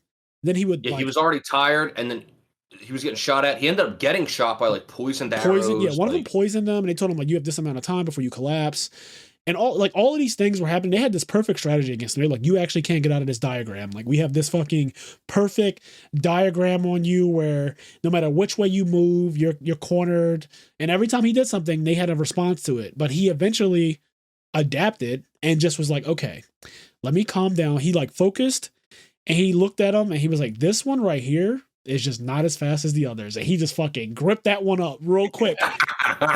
And started, he's like, now that I broke through this one, because you're the fucking long range one, now I got that one. Now I'm gonna go for the one who thinks. And the guy that thinks started running away, and he eventually caught up to him. Was like, you're not going anywhere. It's so good. Yep. But yeah, the way he dismantled him, man, it's that awesome. Shit's cool. That's once again a great example of like fights being more than just the flashy fighting. It's the story beats in the action that make the fight. It's the fact that he's losing and he has to take time and analyze the situation and figure it out. Yeah.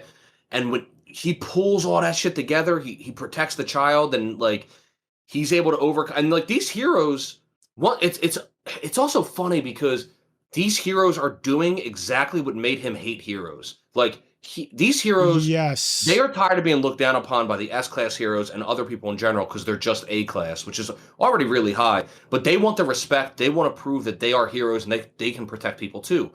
They end up formulating a plan to attack this monster or criminal or whatever you want to call Garo at the time, and they jump him 10-on-1. And they're literally doing the exact thing that made Garo hate humans. It's the fact that or hate heroes. It's the fact that monsters never get a fair shot. Like he even says like they're trying their best. Like whatever, we all know that like the monster's reasons aren't good. But as a child, he's looking at like these guys are trying their best and they're getting jumped by 10 fucking people. I love the narrative being used. Like they're just trying their best and everything. Like you really changed the perspective and you can make a case for the villains or the monsters in this, you know? Yeah. And then like, it literally happens to him. It's 10 heroes or however many of them just jumping just him. Yeah. And he's able to like take that time, analyze and assess the situation and come out on top. And it's such a cool all fucking while protecting moment. a kid too, which is an actual heroic thing. And which is a heroic thing. Yeah, he might not realize, but that is a very heroic thing that he did by deflecting off because he could have just dodged. He could have just literally moved out the way and the kid probably would have gotten shot because it was a fucking bullet barrage. But he was like, yeah, I can't let this little kid, even though this is just a random human being that I literally just met on a park bench one day who lent me a book. I can't just let this happen to him. But yeah, I like the relationship developing with the kid. I hope that continues to go somewhere. I think One Punch Man is just a phenomenal anime, honestly. And I just did not expect to like it as much as I do. I think that we pretty much covered a lot of the bases, how funny it is, how he's meant to be like a parody, but there's also some serious moments, like when he gives all the credit to the heroes that came before him.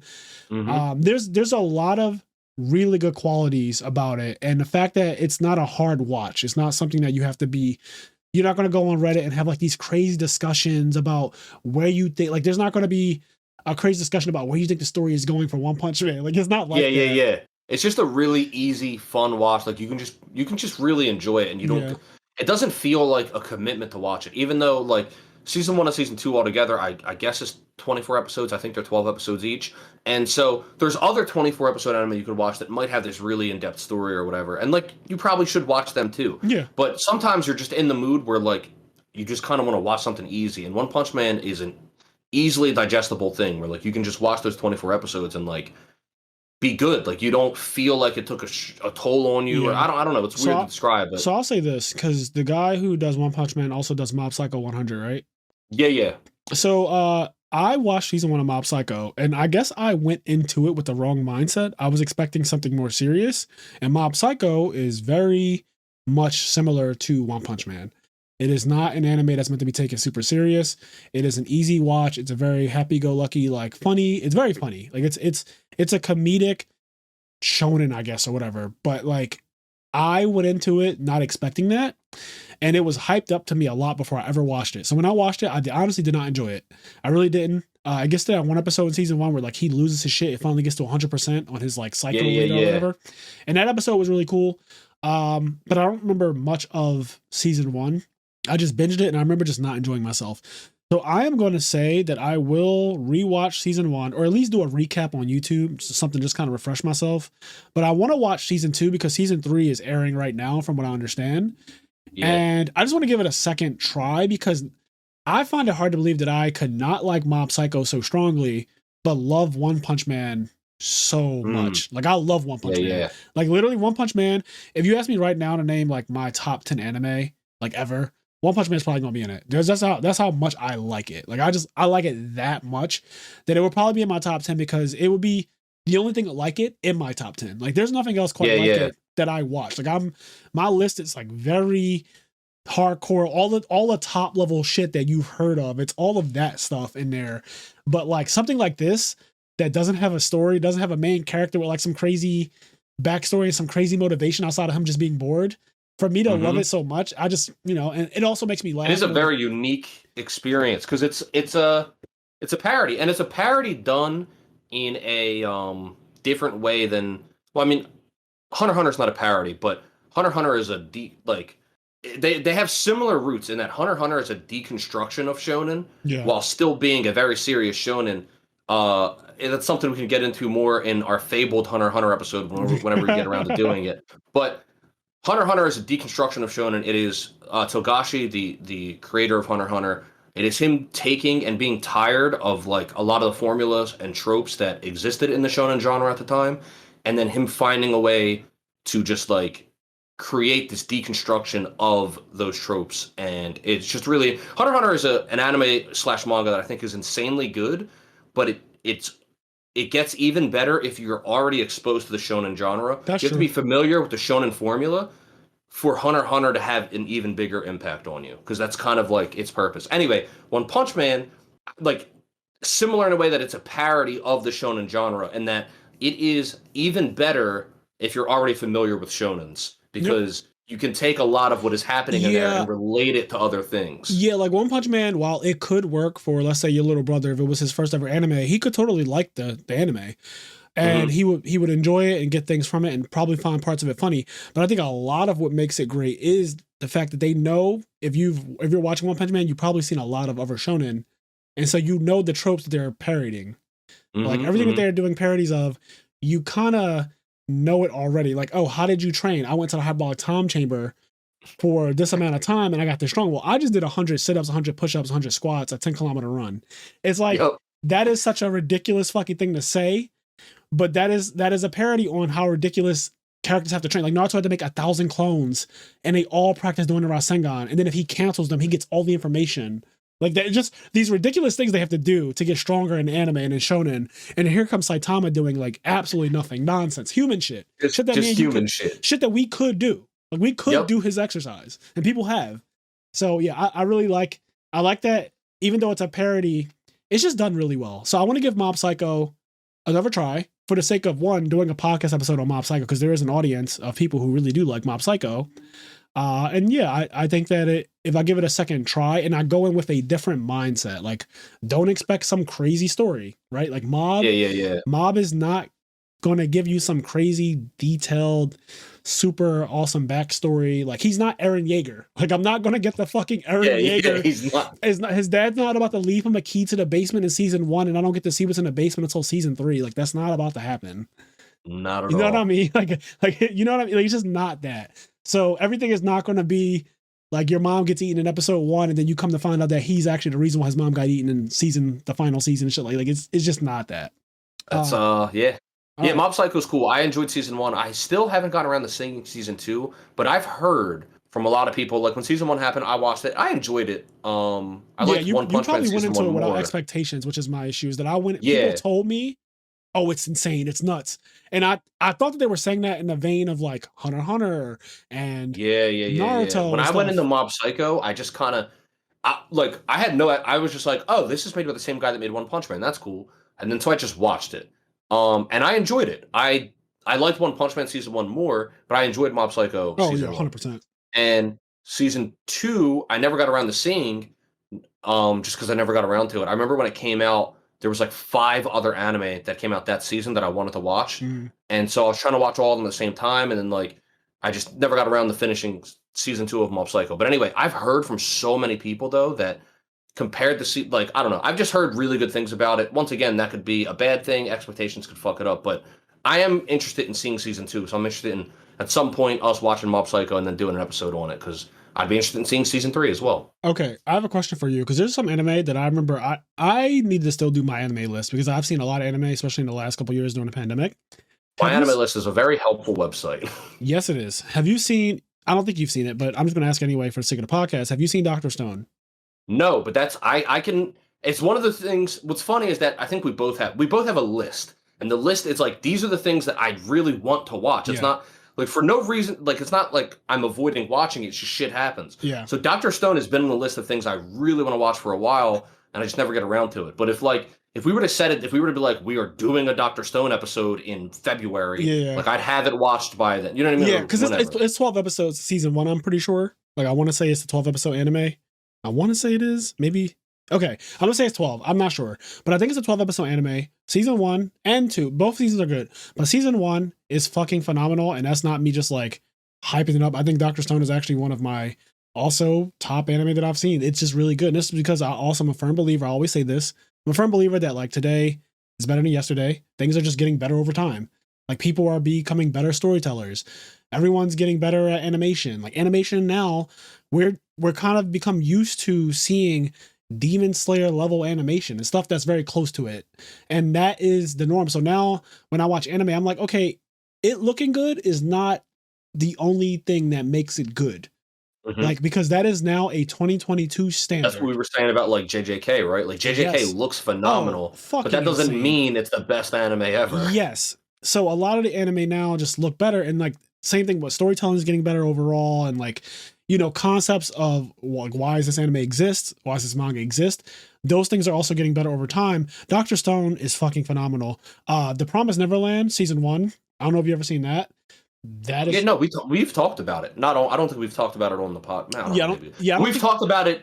We've talked about it in private. We've had conversations about Promised Neverland season 1. I don't know if we've done a podcast on it, but that's something that we could do a podcast on, season 1 of the Promised Neverland, because I loved that like that show is so good. It also has one of my favorite things, which is genius main characters. It's no surprise my favorite animes are like Code Geass, Death Note, things like that, where the main character tends to be a genius. And I love how those characters are written and the way they think. And so Promised Neverland focuses around 3 geniuses. And just the whole premise of it, how it kind of, episode 1, I tell people, if you watch episode 1 and you don't want to continue, I think something's wrong with you. I agree.